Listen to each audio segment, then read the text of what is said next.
এত বড় সেনা আমি কোনদিন ধরতে পারিনি, আমি কোনোদিন ধরতে পারিনি।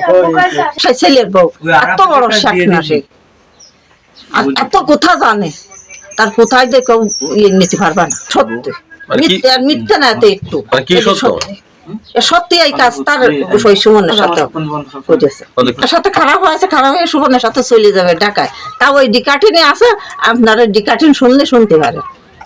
ডিকাটিন আমার ছেলে যদি, আমার সবাই যদি না বাঁচে কি করবো, সে তো কইতো যে আমি হয়তো তোমার মাইরে দেবো, নাই আমি গুলাই দড়ি দেবো। আমি এত জ্বালা সহ্য করতে পারতেছি। আমার সাবালের কয়েকদিন এই 2 একের মধ্যে এই সমস্ত গুণ তোমার সংসার করবো না। হ্যাঁ, আমার সংসারে সে থাকবেন না, আমার সাবালের সংসারে থাকবেন। আমার বাইক পরে মারার জন্য একটা সোলা ঘোষায় চলছে, তাই শুনে আমি চলে এসে দেখলাম কারা সোলা ঘুষাইছে। এটা সুমন আর সুমনের ওই আমার বাইক এই সাইফুল আমাদের ক্লাস ফ্রেন্ড ছিল এবং আমরা একসাথে চলাফেরা করেছি ছোটবেলায়। গ্রামে খুবই কাছাকাছি বাড়ি আমাদের। আমরা যখন এই ঘটনা জানতে পারলাম, আমাদের তো বৌমা পড়ছে ভাই, সাইফুল আমাদের ভাইপো। আমরা জানার পরে এসে শুনি যে এই দীর্ঘদিন এদের সম্পর্ক ছিল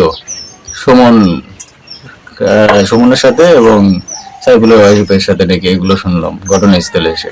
পরের দিন লোকজন ডাকাডাকি করে আমরা সবাই এক জায়গায় বসে শুনলাম যে সেখানে নাকি সাইফুলকে মারার জন্য আগে হুমকি দেওয়া হয়েছে, নিজেও মারা যেতে চাইছে এবং হুমকি দিছে, একটা ছোরা রেখেছে যে আমাকে যদি এই সমস্ত কাজে বাধা দেওয়া হয় তাহলে হয় আমি মারবো, না হলে তোমাকে মেরে দেবো।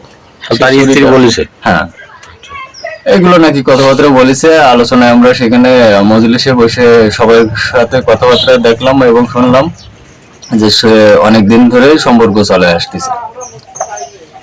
আমি আগের দিন কি একটা আনতে পাঠা দিল, আমি আনতে যাইতে আমি এই ঘরে দুজনে দেখছিলাম, দুদিন ধরে দিয়েছি। তারপরে তুই যদি কারো করে দিস আমি দাদা খুঁজে দেবো, আর গুলাতে দাও নিয়ে গেছে। তোমার মারা সুমনের এক ঘরে দেখেছি, এই ঘরে, তোমাদের ঘরে? আচ্ছা। তারপরে আমি জানি যে তোর মার সাথে সন্ধ্যা কথা করতে পারি, মেলা কদিন ধরে আসছে। হলো আমার বৌমা যে এইরকম আমি কোনোদিন দেখতে পারিনি। হ্যাঁ, তারপরে ওই পরে আমি তো আমার অসুখ, আমার তো ওই মানে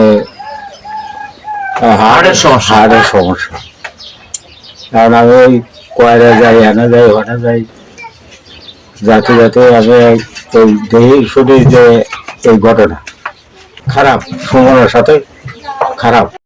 আসলে যে ঘটনা যা আমার এই 2 ছেলে মেয়ে যা দেয়াইছে, দেওয়ার পরে তাকে যে হুমকি আমরা দেওয়া হয়েছে, এর পরবর্তীতে আমার এই ছেলে মেয়ে দূরে থাকে তো বাইরে, আমি মাদ্রাসায় পড়াশোনা করাই।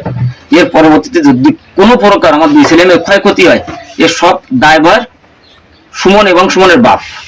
ছেলের বাবা মেয়ের হুমকি দিয়েছে যে তুই যদি এই কথা বলে দিস তোকে মারিয়ে দেবো, কোথায় দেবো। আমার ছেলের গলায় দাওয়া দিন ধরেছে, সেই ভয়তে সে আমার সাথে কোনোদিন শেয়ার করিনি। পরবর্তী নাম মোহাম্মদ সাইফুল রহমান, আমার বাড়ি সুন্দরনগর। আমি তো গরিব মানুষ, আমি কাজ কাম করে খাই। আমি সবসময় বেশিরভাগই সবসময় তাই কাজ কামের পরে আমি যাচ্ছে বিগত এই কয়েক বছর ধরে বাবা অসুস্থ, আমি অসুস্থ, আমার ভাইয়েরা অসুস্থ, এইগুলো কিন্তু চলতেই থাকে। তারপর আল্লাহর মতো আমার কোনো অবনতন নেই। আমি এই 25 তারিখে ওইদিন সকালবেলায় কাজে গেছি, কাজের আসার পরে সন্ধ্যা হয়ে গেছে, আমার একটু আসতে আসার পরে আমি বাড়ি এসে তারা খোঁজাখুঁজি আসতেছি, আমার বউরে তলাশ করতেছি, পাচ্ছি না। আমি এটারে করছি, কইছে তোর আম্মু কই, তোর কাছে আম্মু আছে কনে, বুঝতে আছে কনে, কই বললাম রাস্তার দিকে গেছি। রাস্তার দিকে গেলে এসে তা তলাশ করতে আমি কইছি কনে গেল, ভাই এসব পাচ্ছি না। পরে আমি তলাশ করতেছি সারা জায়গায়, পালাম না কোনো জায়গায়। আমি ফোন দিচ্ছি এনে মানে যখন না পাচ্ছি সেমন তো আমার মনে মনে খটকা লেগে যাচ্ছে। সব জায়গায় ফোন দিচ্ছি, ফালাম না, না হওয়ার পরে আমি তলাশ করে বের আসছি। সময় কম বেশি আমার তলাশ করতেছে। মাঠে আমি কিন্তু কাটা পর্যন্ত গেছি তলাশ করতে, যার ফলে ফালাম না। আমি কাটতে ফিরে আসতেছি, সেই সময় আমার সোর্স আমার ফোন দিয়ে কষে যায়, পা গেছে অমুক বাড়ি, সুমঙ্গি বাড়ি পা গেছে, কষে যে পা গেছে তুই আয়। আমি চলে আসতেছি, সেই সময় ফোন দিচ্ছে কথা তো দুজন এক জায়গায় পা গেছে, দুজন এক জায়গায়, দুজন সুমন আর আমার ভাই এলা এই ঘরের মধ্যে পাওয়া গেছে। দিলি সে ই করে আমি আসতে আসতে তারা দুজন সরে গেছে, একজন সরে গেছে, একজন রয়েছে। অবৈধ সম্পর্ক আছে, তাই কি আমার কল রেকর্ডে সব প্রমাণ আছে। আমার 3টা গহনা নিয়ে গেছে, আমার 1,10,000 টাকা নিয়ে গেছে ঘর থেকে, ব্র্যাকেট থেকে 60,000 টাকা আমি তুলি ঘরে তুই একটা লিস্ট নেবো, তাই বিল নেবো, এসব টাকা পয়সা সব নিয়ে শুরু করেছে। কল রেকর্ডেও আমার সব আছে। আগে একটা রং নাম্বারে ফোনে কথা বলতে লাগলে আমি কিন্তু তার কোরআন শপথ করাইলাম আমার বাড়ি এলাকায়, আমার বৌরি কোরআন শপথ করানোর পর আমি কিন্তু তার আর যে আল্লাহর উপরে মানে আল্লাহর পরে আছে কোরআন, তার উপরে আর কিছু নেই, আমি তো এই বিশ্বাস করে আমি তার কোনোদিন সন্দেহ করিনি, সন্দেহ করতাম না তারে। পথ করে একদিন আমার একদিন করছে যে এই সমস্যা, আমি কোনো সম্ভব না, আমি তাই কইছি। করার পর আমি কিন্তু কল রেকর্ড চালু করে দিয়েছি, যার ফলে যখন এই খুঁজে পাচ্ছি না সেই সময় আমি কল রেকর্ড বাইর করে পরে শুনি যে ঠিক আছে।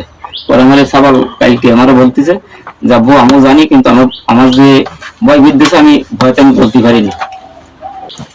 আমি জানি আমার স্ত্রী সম্ভবত তখন শ্বশুর বাড়ি।